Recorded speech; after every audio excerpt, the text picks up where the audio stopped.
साक्षात्कार और साक्षी स्वरूप का स्मरण कराना।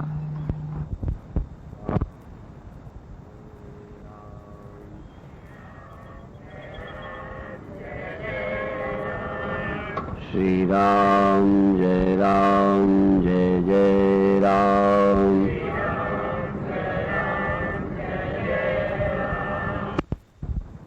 तमोगुण आ जाता है, आलस्य सा रहता है, तो इसको दूर करने के लिए स्नान, इसीलिए ध्यान के पहले स्नान करने को महत्व दिया है। और ज्यादा व्यायाम करके ध्यान नहीं करना चाहिए। ज्यादा व्यायाम करके जब ध्यान में बैठेगा तो सो जाएगा, तमोगुण बढ़ जाता है। इसीलिए व्यायाम से आसन अच्छे हैं, और आसनों से भी ज्यादा सात्विक व्यायाम प्राणायाम है, जिससे तमोगुण आ ही नहीं सकता। व्यायाम से 90% संभावना है कि तमोगुण आए, आसनों से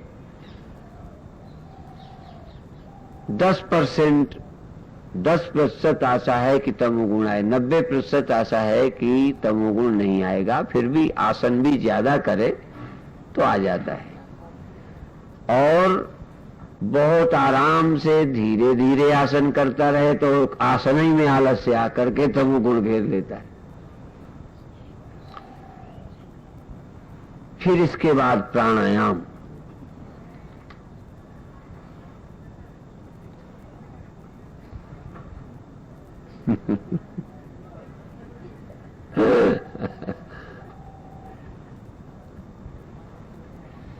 ये बहुत पुरानी भगत है, सीधी सादी है। अब रुपया वो उसमें डाल रही है टेप रिकॉर्डर में, टेप रिकॉर्डर को दान पात्र। तो आज हमने पहले ही कहा था, दिन की सभा में कह के गए थे कि शाम को थोड़ा ध्यान करवाएंगे।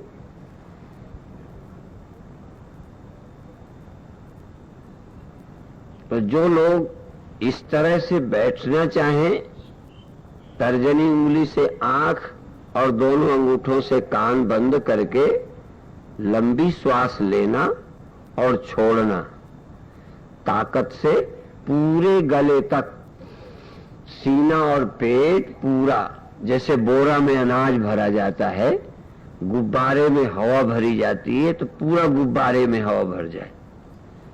और कई बार एक लंबा गुब्बारा जो होता है, तो कई बार वो बीच में फूल जाता है, कई बार किनारे फूल जाता है, बीच बीच नहीं फूलता जब तक पूरी हवा न भरे। ऐसा देखा होगा, फुला के देखे, जहाँ नरम होता है तहाँ जल्दी फूल जाता है, जहाँ थोड़ा कड़ा होता है वहां नहीं फूलता। तो ज्यादा श्वास भरोगे तब वहां भी फूलेगा। जब पतला वाला कड़ा हो जाता है तो बाकी हिस्से में हवा पहुंचती है। ऐसे ही हमारा शरीर है। प्रायः तो हम लोग यहीं तक ऐसे हल्की सी श्वास लेते हैं, यहीं तक, और खत्म हो जाती है। फिर कुछ लोगों की है थोड़ा सा ये नरम भाग है, यहाँ श्वास चली गई, बात खत्म। पर पूरा धड़ फूले, जैसे लोहार की धोकनी होती थी पहले, वो चमड़े की बनी होती थी, सिकुड़नदार। तो जब ऐसे करते थे तो सिकुड़न में हवा आ जाती, उसकी बनावट ऐसी होती, उसके अंदर हवा भर जाती। हवा भर जाने के बाद जब वो दबाता, जब वो खींचते थे तो ऐसे कर देते तो हवा भर गई, और जब करना हुआ तो दबा के यूं किया तो जो हवा अंदर थी वो आग में जाती। ऐसे ही होता, उस सिस्टम की बात है।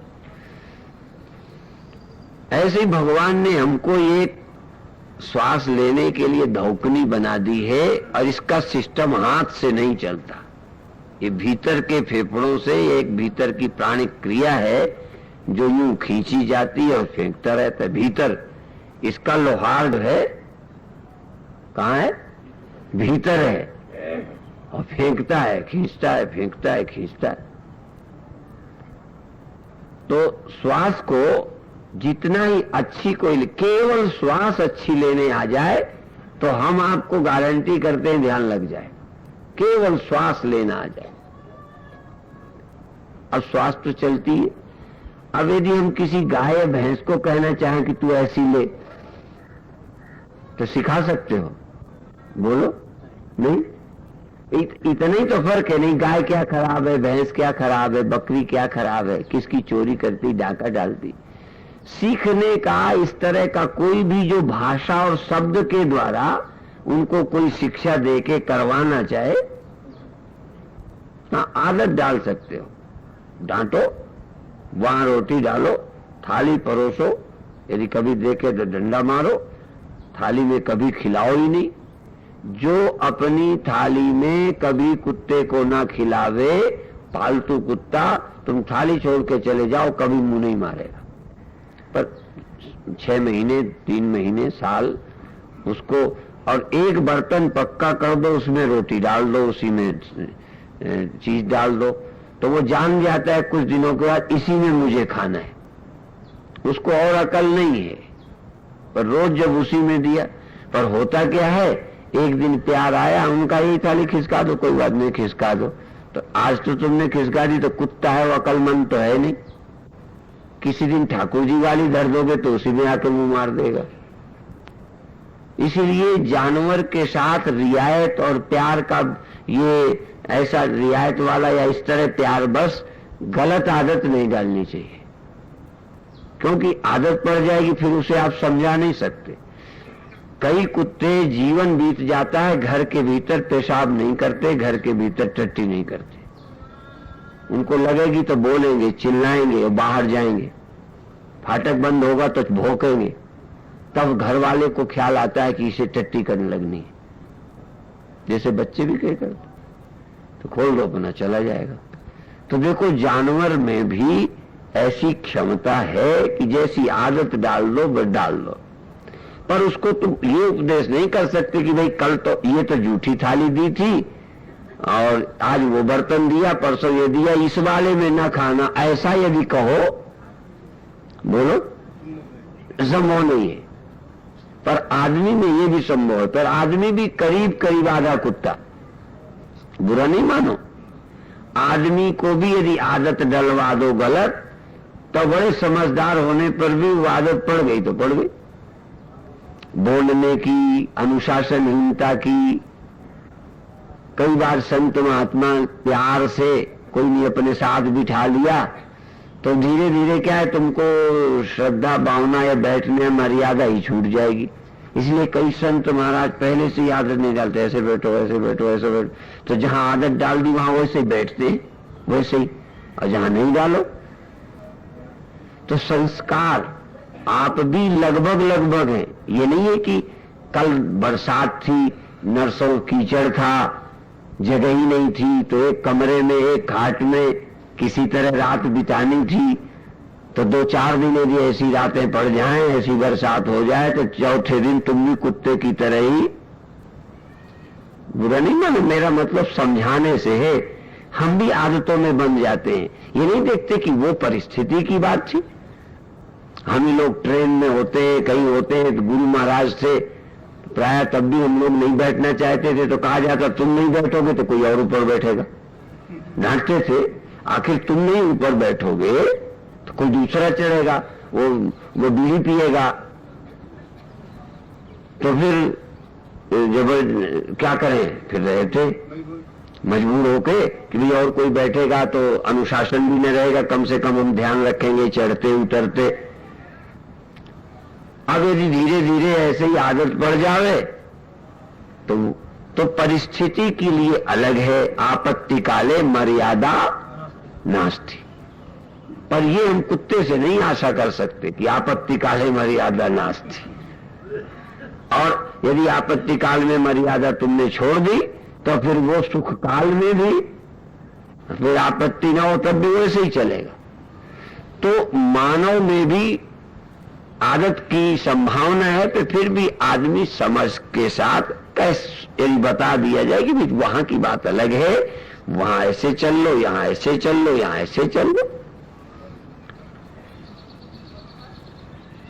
इसीलिए आदमी छोड़ सकता है आदत को, पर हाँ है कठिन काम। जैसे आपके पति हैं, अब किसी कारण ज्ञानी हो जाएं, सन्यासी हो जाएं, महान हो जाएं, तब भी आप शायद एक गुरु की तरह श्रद्धा न कर पाओ। कोई की पत्नी बहुत ज्ञानवान हो जाए तो पति शायद उसे गुरु, और औरतें कोई गुरु बन जाए, चाहे चालबाज हो, चाहे ठग हो, चाहे बिजनेसमैन हो, पर लाल कपड़ा पहन के चल पड़े दुकान तो तुम्हारा पति चेला बन जाएगा। पर तुम बहुत ज्ञानवान हो जाओ तब भी ये तो है अच्छी है, फलानी है, पर पैर बोलो क्यों? उसके पीछे मैं नहीं कहता कि तुम छुआओ या छुआ जाए, परंतु श्रद्धा ही नहीं बन पाएगी, एक मन हिचकेगा। हमने अपने पिता के पैर नहीं छुए थे तो जब पहले बार स्कूल में पूछा गया कि तुम माता पिता के पैर छू के आते हो, तो उनको नहीं छू के आया करो, तो पहले दिन पैर छूने की हिम्मत ही न पड़े। आदत है। हम अपने पिता को फूफा कहते थे। हमारा जो जन्म हुआ वो मवाने में हुआ, माने माँ के मायके में, और वहीं जमीन मिल गई, वहीं रहने लग गए, वहीं जन्मे। तो जितने परिवार के थे हमारे पिताजी को मामा के लड़के फूफा बोलते थे, बुआ बोलते थे, फूफा बोलते थे, तो हम पिता को फूफा जी बोलते थे, फूफा। अब सयाने हो गए तो ये जानते थे फूफा नहीं कहना चाहिए, पर हमने पिताजी जिंदगी भर नहीं कहा। जानते हैं कि फूफा कहना नहीं चाहिए, फूफा गलत है, पिताजी है, बप्पा कहें, दादा कहें, पिता कहें, कुछ ये कहें, हाँ वो जो रिवाज होता वो कहते, जानते हैं, पर जबान से कह के पिताजी, बप्पा जी या कुछ ऐसा है, एक बार नहीं बुला पाए। क्यों नहीं बुला पाए? इतना बंध जाता है आदमी आदतों में। ऐसे किसी से दुश्मनी मन की हो जाए, अब आपको कहे कि दुश्मनी छोड़ दो, एक बार पैर पकड़ लो, या जो हुआ ठीक है, नहीं हिम्मत बढ़ती। आदमी इतना बंध जाता है आदतों में।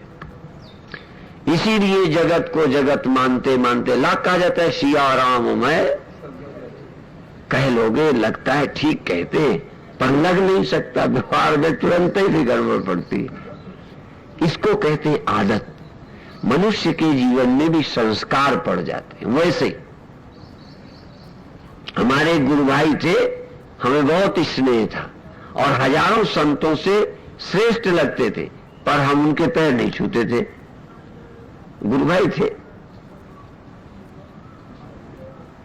पैर नहीं छूते थे, और वो भी हमारे कभी पैर नहीं छूते थे, पर हमारे प्रवचन की इतनी प्रशंसा करते थे। कोई हो तो कहते थे उनका प्रवचन सुनो, औरों को महिमा गाते थे, जिज्ञासुओं को भेजते थे, पर मेरे कभी पैर क्यों? जब ज्ञान मेरा श्रेष्ठ मान रहे हैं औरों के तुलना में, तो क्यों नहीं छूते थे? क्योंकि वो न छूने का संस्कार था। तो प्यार है, श्रद्धा है, अच्छा मानते हैं, पैर नहीं छू सकते। वैसे मन बन जाता है, और जिसके छूते रहो वो गधा भी होवे, शुरू से आदत डलवा दे ना। कई बार हम जाने कि इनके पैर छूते रहते, सो जय माचा मार जी, वो आदत की बात है। और प्रैक्टिकल सच्चाई भी यही है कि यदि जैसे हम गाय के संस्कार ही तो है, गाय को हमारा पैर लग जाता तो हम गाय के पैर छूते। अभी भी गाय को हाथ जोड़ लेते हैं, कुत्ता को हाथ नहीं जोड़ते।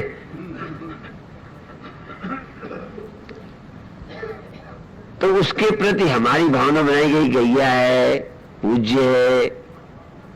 अब वो ऋषि जानते होंगे क्यों पूज्य है, हम नहीं जानते, परंतु हमको तो इतना ही है कि हमको तो आदत डाली गई। तो पृथ्वी को ऋषियों ने देखा होगा, ये मां है, वंदनीय है, ये पालती है। उन्होंने हमें शिक्षा दी, सुबह उठकर हम प्रणाम करते हैं, ठाकुर जी को हम भोग लगाते। यदि इतना प्रचार न किया गया होता, इतना पीछे संस्कार न हो, तो प्रश्न ही नहीं उठता कि भगवान खाते भी हैं कि नहीं खाते हैं, क्या है। तो आदत से हम उस तरह कर रहे हैं। हम यहां इसलिए नहीं कहते कि तुम ना करो, पर कभी प्रश्न ही नहीं उठता। आर्य समाज ने इतना खंडन किया, सब कुछ हुआ, पर जिनकी आदत है उनको हटा नहीं सके। तो कभी कभी ज्ञान के नाम से भी एक तरह का संस्कार डाल दिया जाता है, बाकी चीज सुनना ही नहीं चाहते।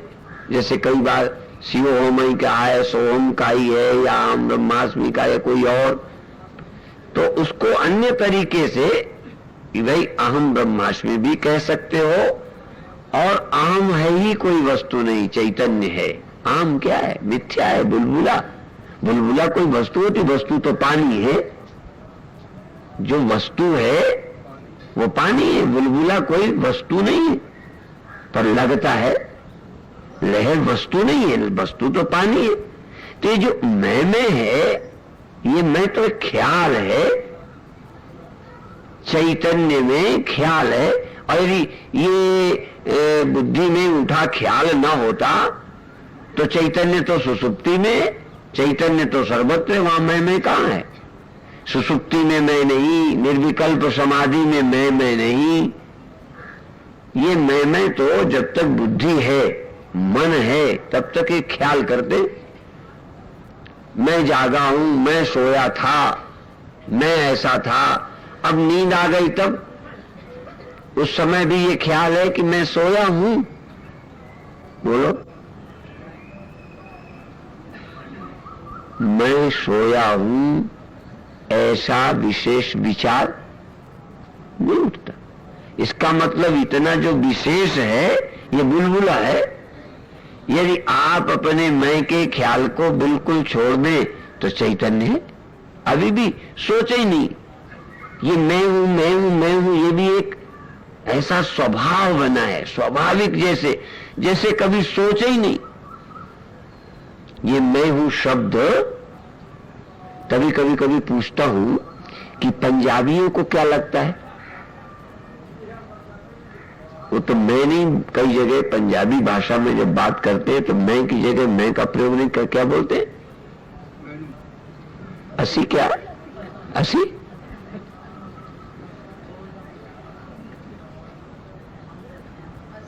हाँ, तो वो असी जाओगे। अब असी, अब हम असी बोले तो मैं, तब हमको मैं नहीं लगता। असी तो नया है ना हमारे लिए, अभ्यस्त तो नहीं है। पंजाबियों को असी कहने में भी अहम भाव होता है। हम असी कहते हैं तो ऐसे लगता है जैसे कोई और चीज, स्वर्ग नरक की बात करे। असी माने मैं, चैतन्य के लिए या अपने भीतर अपनी हस्ती के लिए असी नहीं लगता। जैसे हम कहते हैं, हम जाते हैं, तो जब हम अंग्रेजी पढ़ने लगे, क्या होता है अंग्रेजी में? आई गो, आई गो। तो भाई आई गो शब्द तो बोलते हैं, आई गो का ऐसा नहीं लगता जैसे मैं जाता हूं। अर्थ तो करेंगे, ट्रांसलेशन करेंगे, पर आई गो कहने में जैसे मैं जाता हूं में फीलिंग होती है। मैं खाता हूं, मैं जागता हूं, मैं श्वास लेता हूं, मैं में जैसी हमें फीलिंग होती है, ऐसे आई में, आई शब्द हमारे लिए अभ्यास में, प्राणों में नहीं है। इसलिए हम अंग्रेजी में हमारा मैं नहीं फुरता। हम अंग्रेजी में सच्चे भावनाओं को नहीं व्यक्त करते। हमारा जो अर्थ है वो हिंदी में ही चलता है। जिस भाषा में हम जन्मे होते हैं वही हमारे लिए सत्य की अभिव्यक्ति का साधन होता है। अंग्रेजी में हम उतना अच्छा नहीं समझ सकते, यदि रटे भी तब भी, क्योंकि हम जन्मे हिंदी में हैं, जिए हिंदी में हैं, पले हिंदी में हैं। उस भाषा में ही जल्दी सत्य स्पष्ट होता है। इसीलिए आपको कुछ शब्द बड़े गंदे लगते हैं जो तुमने रोज सुने समझे होते, इसलिए उस सीधी सीधी भाषा में उनका नाम ले तो बड़ी शर्म लगती है। जैसे पंजाबी लोग टट्टी, इससे बड़ा चिढ़ते हैं, यदि ये मत बोलो, मल बोल दो और बोल दो, गंद बोल दो, गंद। माने उससे उनका तादाद में वो कहते जैसे उनके अंदर घृणा ज्यादा स्पष्ट होती है। जैसे कुछ शब्दों से शर्म, अब जैसे गुप्तांगों को उपस्थ बोल देते, अब उपस्थ बोल दिया तो शर्म नहीं लगी, पर तुम्हारे अभ्यस्त शब्द को बोल दें तो कहेंगे स्वामी बदतमीज, ये कम से कम ये तो नहीं बोलना चाहिए। अब शब्द वही, अर्थ वही, पर तुम्हारे अभी जीवन में वो ज्यादा अपरोक्ष नहीं होता, अर्थ नहीं लाता। उपस्थ कहने में आपके अंदर शर्म नहीं आती, इसका मतलब वो शब्द कम चोट करता है। ये सभ्यता, सभ्य शब्दों से बोध नहीं समझे। माने अश्लीलता भी उसी भाषा में तुमको लगेगी जिस भाषा में तुमको पता है। संस्कृत भाषा में हम गुप्त बातें कहें तो तुम्हें नहीं, ऐसे ही हम वेद के झाड़ते रहे तुम ब्रह्म हो, तत्वमसि, तत्वमसि तुम्हें चोट नहीं करेगा, नहीं है।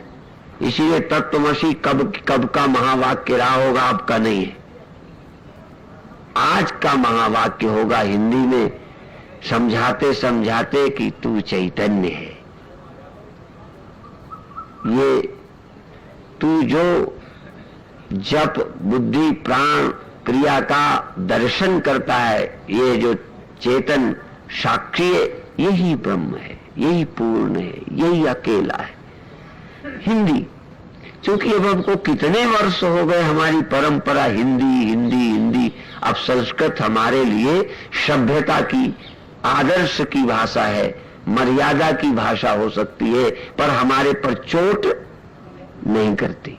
इसलिए हमारी भाषा में ही गाली दी जाए, नहीं हम अंग्रेजी में गाली दे दें, वो क्या होता है, कोई कैसे, वो क्या नॉनसेंस, क्या बोलते, क्या होता है इसका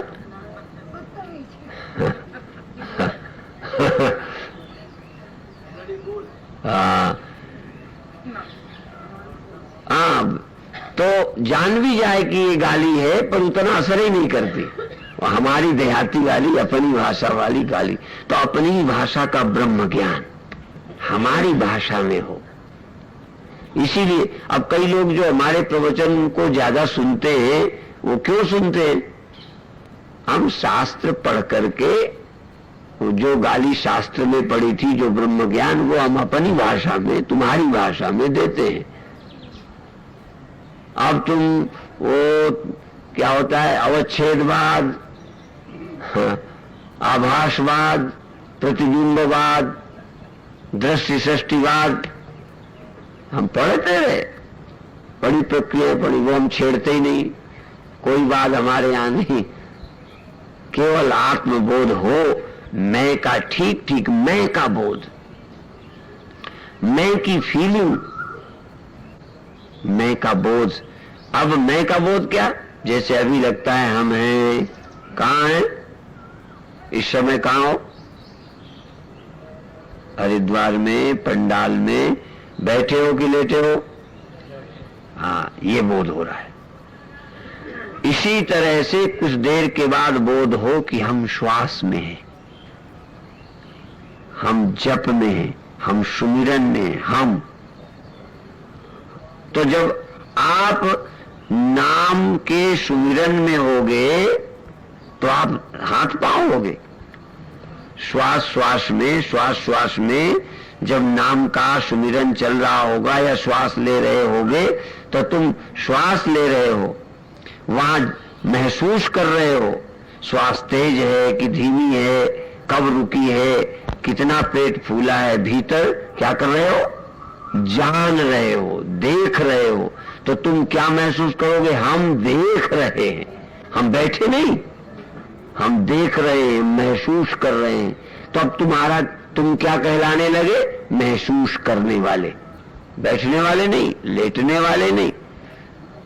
तो अब शरीर लेटा है, तब तुमको पता चलेगा शरीर लेटा है, हम जाग रहे हैं, शरीर लेटा है, हम श्वास को जान रहे हैं, शरीर बैठा है, हम नाम सुमिरन कर रहे हैं। तो आप कौन हुए जो नाम सुमिरन कर रहा है कि जो दीवार से टिका है?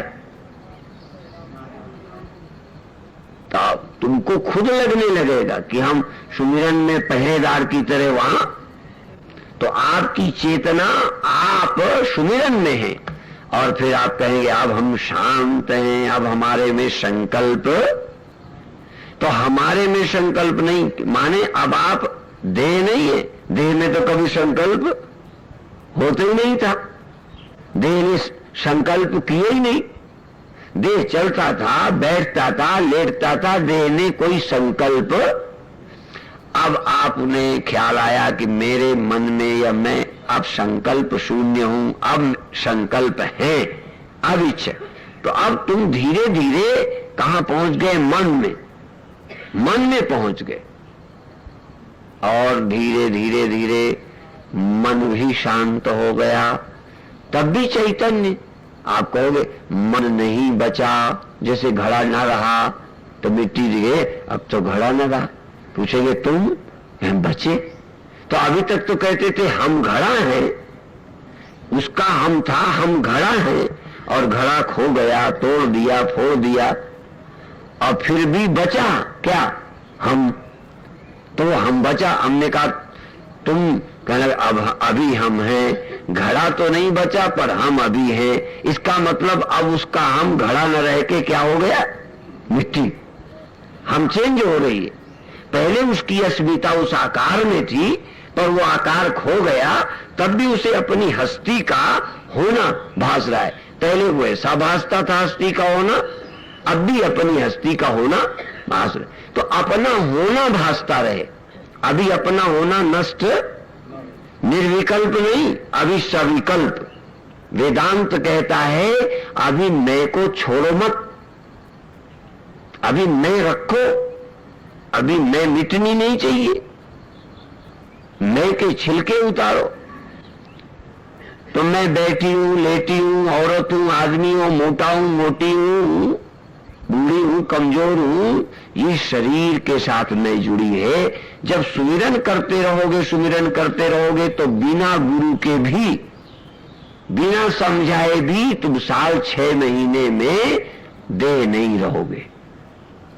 देह तब तुम्हें लगेगा देह पड़ा रहता है और भीतर भीतर मैं श्वास में जागी रहती हूं या जागा रहता हूं। अभी शरीर धर्म का प्रभाव तो रहेगा भाषा में, क्योंकि भाषा अभी नहीं छोड़ी, देह छोड़ दिया, पर इस शरीर में रह के बैठी हूं, लेटी हूं, स्त्री हूं, पुरुष हूं, ये भाव है। तो भाषा में भी चिंतन चलेगा कि मैं जागती रहती हूं। अब जागती रहने वाली स्त्री नहीं है, बोलो, पर स्त्री शरीर है और जागने रहने वाला चैतन्य है। पर जागता रहता हूं न कह के कोई कहेगा जागता रहता हूं, कोई कहेगा जागती रहती हूं। तो वो शरीर धर्म लेकर बोलेगा कोई हर्ज नहीं, पर भीतर जगना पना मेरा मैं हो गया। कितनी देर जागते रहे? इतनी देर। फिर क्या हुआ? आलस्य आने लगा, नींद आने लगी। किसे? मैं को। नींद कोई हाथ को आई क्या? हाथ को, मांस को नींद आई क्या?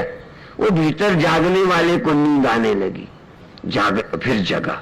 तो अब तुम्हारा मैं धीरे धीरे स्थूल नहीं रहेगा, स्थूल का अभिमान टूट जाएगा। शरीर रहेगा पर मैंपन उसके साथ क्षीण होगा। इसीलिए फिर संत कहने लगते ये शरीर लेटा है, ये शरीर बैठा है, ये शरीर मोटा है, ये शरीर कमजोर हो गया है, थक गया है, और आप जग रहे हैं, जान रहे हैं।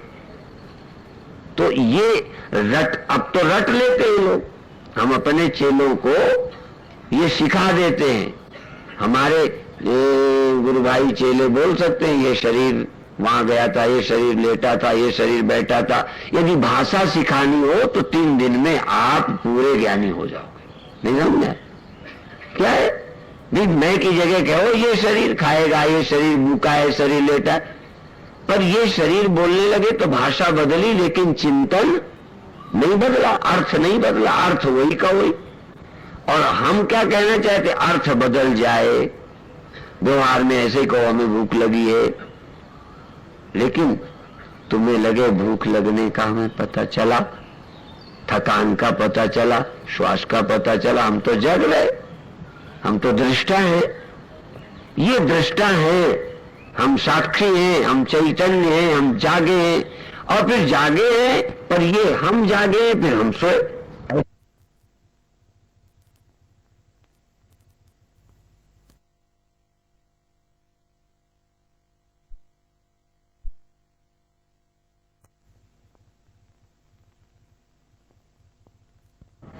मैं को साक्षी में, तो जब मैं साक्षी में पहुंच गई, साक्षी में मैं का निवास हो गया, चैतन्य में मैं का निवास हो गया, इसलिए हम आत्म पद के वासी हैं, सच्चित आनंद सुख राशि है, हो वासी उस देश को जहां पार ब्रह्म का खेल दिया बड़े अगम का बिन बाती।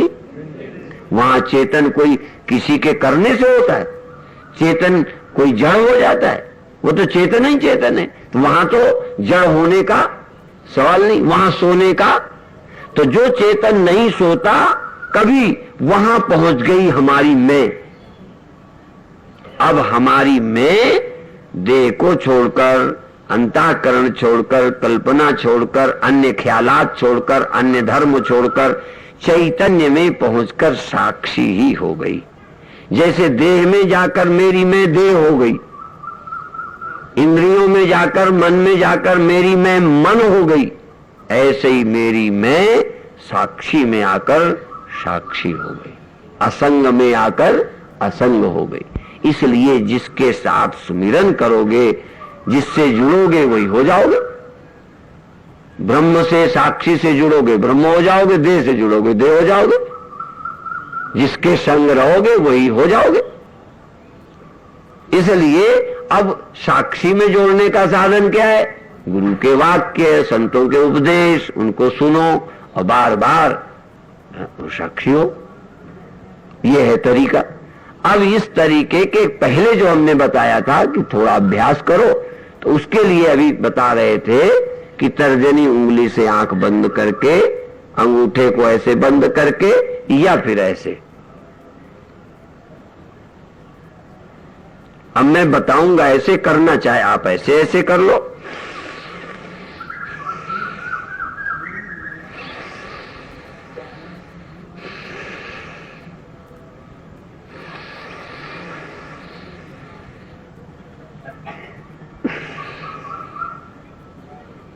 धीरे धीरे जब करोगे तो प्रैक्टिस होगी, एक बार में आपको बनने लगे ऐसा मत आशा करो, क्योंकि भरने का, निकालने का अभ्यास नहीं है, धीरे धीरे बनेगा।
अब ये दो तीन तरह से ले लेकर बताया है।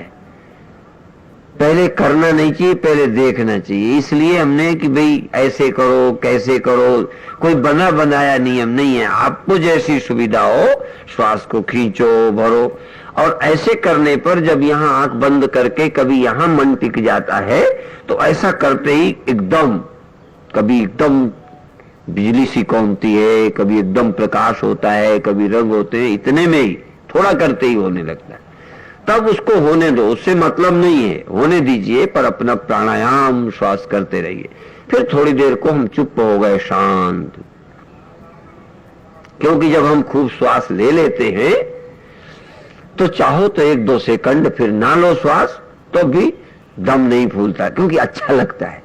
जैसे खा लेने के बाद फिर जी करता है अब ना खाएं, ऐसी श्वास भी खूब खा ली। जब श्वास खूब खा ली तो दिल करता है आधा मिनट श्वास ना खाएं। तुम ना खाओ, शांत बिना हवा के बैठे रहो, या हवा अंदर है बस बैठे रहो, या हवा नहीं है बाहर कर दी, शांत बैठे बिना प्राण बिना श्वास के। वो इतना काम हो गया। ऐसे कर करके शांत होकर जब चुस्ती आ जाए, मन शांत हो जाए, एकाग्र हो जाए, क्योंकि केवल प्राणायाम ही नहीं करना, भीतर भीतर जागृत रहकर ध्यान की तरह करना, होश से करना है।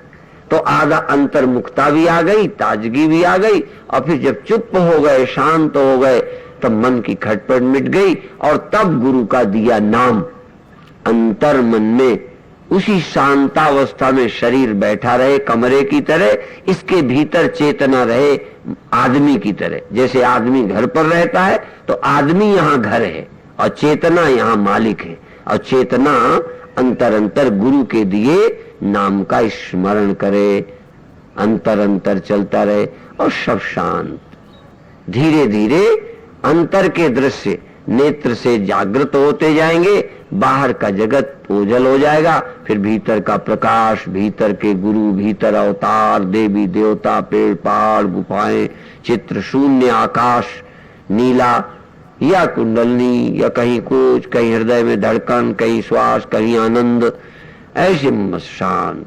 फिर आप देखोगे कि मन का कहां गई चंचलता, एकदम मन शांत हो जाता है, बस में हो जाता है। अब आप 3-4 मिनट करो जिससे सीख सको, और फिर प्रयोग अपना कभी भी कर सकते हो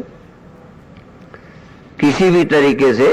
चाहे हाथ रख के आंखों पर लंबी सी श्वास लो, फिर निकालो, फिर भरो, फिर निकालो, फिर रुक जाओ, जैसा मन हो। खूब आनंद की श्वासें लो, मरे मरे नहीं लो, आलस्य से नहीं लो, उत्साह से लो।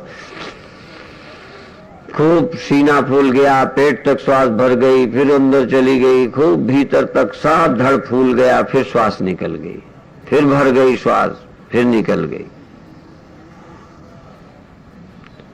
और आंख बंद रखकर भीतर जागृत, भीतर होश, कैसे शरीर फूला, कैसे श्वास निकली, कैसे अंदर गई, भीतर कैसे हो रहा है, श्वास भरते में कैसे शरीर भीतर से जैसे देख रहे हो, भीतर से देख रहे हो, कैसे हड्डियां फैल गई, पसलियां फैल गई, पेट फैल गया, फिर कैसे सिकुड़ गया, कितना कड़ापन, कितनी ताकत लगी, कितनी नहीं लगी, अंदर से होश रहकर, होश में श्वास का प्रयोग करें, आनंद से करें, कम से कम हल्का सा पसीना जलजला उठे। इतनी लंबी श्वास इतना ताकत से भरो, फिर छोड़ो, सारी निकालो श्वास। निकालो भी तो सब निकाल दो, कंजूसी नहीं, सब श्वास बाहर निकल गई, फिर आनंद से श्वास भर ली, फिर निकाल दी, फिर कभी रुक गए, जब मन हो तो जैसे बस शांत, जैसे श्वास लेने की जरूरत ही नहीं, बिल्कुल शरीर मूर्ति के समान एकदम स्टॉप, एकदम रुको, ऐसे रुक गए जैसे मूर्ति चित्र रखा है, कहीं हिलना नहीं, डुलना नहीं, शांत। और भीतर जग रहे हो, भीतर शरीर स्थिर, तुम जाग रहे हो, श्वास रुकी तुम जाग रहे हो, शरीर हिला तब भी जाग रहे हो, श्वास चली तब भी जाग रहे हो। जागते तुम रहो, श्वास लेते रहो, चाहे रोके रखो, शरीर स्थिर हो जाए चाहे क्रियाशील, चाहे क्रियाएं हो चाहे स्थिर, तुम जागते रहो। इस तरह से धीरे धीरे अन्य सभी संकल्प समाप्त, कोई इच्छा नहीं, कोई क्रिया नहीं, कोई चाह नहीं, आनंद में शांत हैं। इस तरह 4-6 बार क्रियाएं करने के बाद, 10-15 बार क्रियाएं करने के बाद, या 2-4 मिनट 10 मिनट क्रियाएं करने के बाद, फिर गुरु प्रदत्त नाम, कोई नाम, जिस नाम में रुचि हो, जिस शब्द में, जिस मंत्र में, उसका मन ही मन मंत्र का स्मरण करो, उस नाम का मंत्र का स्मरण करो, शांत रहकर, और कुछ नहीं, केवल मंत्र। शून्य में, भीतर के शून्य में उतरकर भीतर के अंधकार में उतरकर भीतर के प्रकाश में, भीतर के अंधकार में, भीतर के आकाश में, भीतर की श्वास की क्रिया में शांत ने बाहर के जगत से लौट गए भीतर। अब भीतर ही भीतर नाम स्मरण कर रहे हैं। कोई चिंता नहीं, कोई संकल्प नहीं, दिमाग में कोई तनाव नहीं। जैसे भीतर दिया टिमटिमाता है, घड़े के भीतर जल रहा हो, ऐसे ही शरीर के भीतर तुम जाग रहे हो। चैतन्य ज्योति, चैतन्य ही हो, ज्योति न कहो, चैतन्य कहो। प्रकाश न कहो, चेतनता कहो। बोध, चेतना, सतर्कता। भीतर होश का दिया है, होश का, दिए का होश नहीं, होश का दिया। होश भीतर मौजूद है। भीतर बाखबरी होश। श्वास चल रही है तो होश, श्वास रुकी है तब भी होश है कि रुकी है, रुकी है, होश है, होश है, होश है। शरीर स्थिर है, भीतर होश है। शरीर की स्थिरता का होश, श्वास की क्रिया का होश, श्वास के रुकने का होश, मंत्र के स्मरण का होश। मंत्र छूट गया, इतनी देर मंत्र जान कर नहीं लिया, इतनी देर मंत्र का सुमिरन छोड़ दिया, जान के छोड़ दो, और तब भी होश की इतनी देर मंत्र नहीं चला या नहीं चलाया। फिर मंत्र चलाया होश से, मंत्र रोका होश से, श्वास चलाई होश से, श्वास रोकी होश से। होश से श्वास चलाओ, होश से श्वास रोको, होश से नाम जपो, होश से नाम जप छोड़ो, होश से नाम का सुमिरन करो, होश से नाम का स्मरण छोड़ो। और ये होश बना रहे कि अभी भी मैं होश में ही हूं, मैं बेखबर नहीं हूं, मैं होश में हूं। और जब होश न रहे तो इतनी देर होश न रहा, इतनी देर होश रहा। और मैं इस बात को भी जानता हूं, इसका भी साक्षी हूं, चैतन्य हूं, शांत हूं, शिव हूं, साक्षी हूं। चैतन्यम शाश्वतम शांतम व्योमातीतम निरंजनम, ये सारे लक्षण तुझ चेतन के हैं। तू ही शांत है, तू ही शिव है, तू ही साक्षी है, तू ही चैतन्य है। देह आदि क्रियाएं तू नहीं, श्वास की क्रिया तू नहीं, नाम जपने वाला मन तू नहीं, होश और बेहोशी होने वाली बुद्धि, बेहोश हो जाने वाली होश में आने वाली बुद्धि तू नहीं। तू तो सदा से ही चैतन्य है, सदा शिव है, सदा चेतन है, अनादि चेतन है, अनंत चेतन है, अखंड चेतन है, अविकारी चेतन है।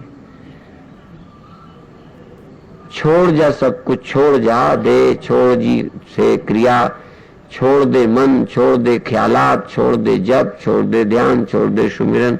तू चैतन्य है। परंतु इसके अभ्यास के लिए श्वास श्वास में पहले जाग। एक श्वास भी तेरे बिना जागे नहीं आनी चाहिए, बिना तेरे जागे नहीं जानी चाहिए। एक बार भी श्वास बिना सतर्कता के नहीं लेनी, नहीं निकालनी। हृदय की धड़कन भी हो तो तू जागता रहे, जागता रहे, इतनी ही साधना है। श्वास चलेगी तू जागता रहे, श्वास रुके तू जागता रहे, मन कहीं जाए तू जागता रहे, मन कहीं टिके तू जागता रहे। श्वास में मन गया जाग रहा है, कान में मन सुनने लगा तू जागता है, आंख में मन टिक गया देखता है तू जागता है, मन स्थिर हो गया तू जागता है, शून्य हो गया तू जागता है। जो भी हो रहा है तू जागता है। महामंत्र है ये कि तू जागता है। इतना ही उपदेश कि तू जागता रहे, और सब गुरु करेंगे, तू सिर्फ जागता रहे। और कुछ होगा ईश्वर कृपा से, तू सिर्फ जागता रहे। चलेगी श्वास, धीमी हो जाएगी श्वास, तेज हो जाएगी श्वास, समाप्त हो जाएगी श्वास, रुक जाएगा मन, होगा आनंद, हो जाएगा सब, तू सिर्फ जागता रहे। खो जाएगा संसार, हो जाएगी समाधि, तू सिर्फ जागता रहे। तुझे कुछ नहीं करना जागने के सिवा, होगा सब अपने आप। जैसे सब बुढ़ापा अपने आप, जवानी अपने आप, दिन रात अपने आप, ऐसे ही जागना अपने आप, सोना अपने आप, श्वास चलना अपने आप।